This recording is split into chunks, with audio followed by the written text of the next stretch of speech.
Hello everyone, my name is Mohammad Wafi bin Rahman.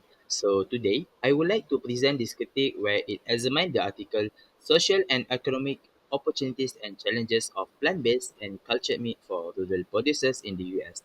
The objective of this critique is to evaluate the article's strength and limitation to enhance our understanding and inform future research. In this critique, we will focus on the identification of opportunities and threats, the balance and scope of the analysis, and its speculative nature. The article also provides valuable insight into the socio-economic implication of alternative meat technologies.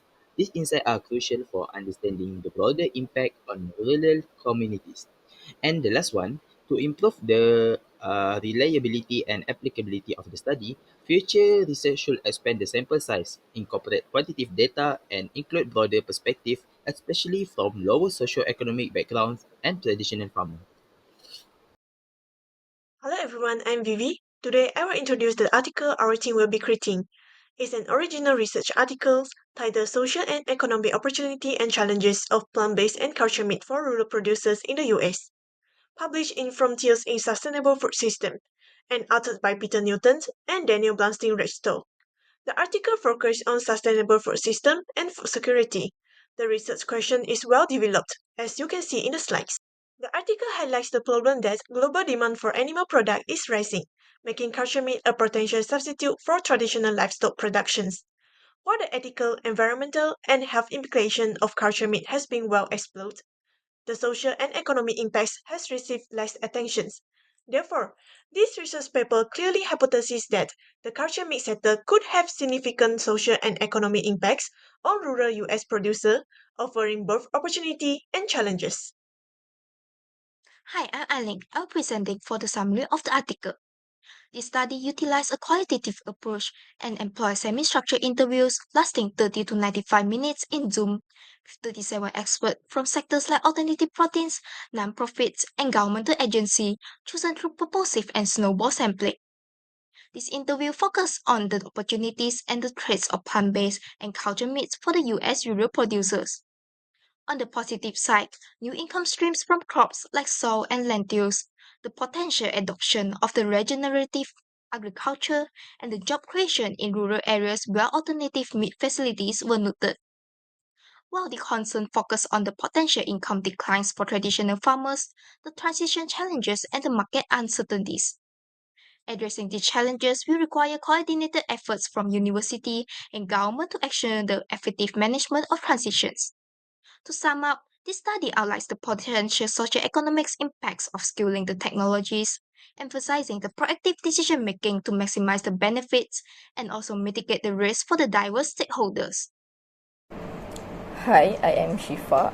For the critic part, first of all, the journal is a reputable source because Frontiers is a well-known publisher as of peer-reviewed open-access scientific journals across various disciplines. The author is Dr. Peter Newton, who is an interdisciplinary scientist and also teaches food system lectures. Next, the study aims to provide a balanced and comprehensive of social and economic opportunities and challenges of cultured and plant-based meat for rural producers in the US. For the unanswered questions, firstly, more research is needed to understand the long-term economic impacts of the transition to cultured and plant-based meat. Besides, further research is required to gauge consumer acceptance of the products, including cultural and social factors. Furthermore, the study does not able to evaluate causation because the data collected was not sufficient. As stated by the authors, which the study identifies possible impact pathways but does not differentiate them with respect to the critical dimensions. The study does not provide a detailed and reproducible experimental protocol for the others to directly replicate it for identical results. Moving on for the strength. First, for understanding the opportunities and threats is crucial. So the opportunities are grow crops for plant-based meat, produce cultured meat on farms and transition to new sector. And for the threats are loss of livelihood for livestock producers and potential exclusion from alternative meat industry.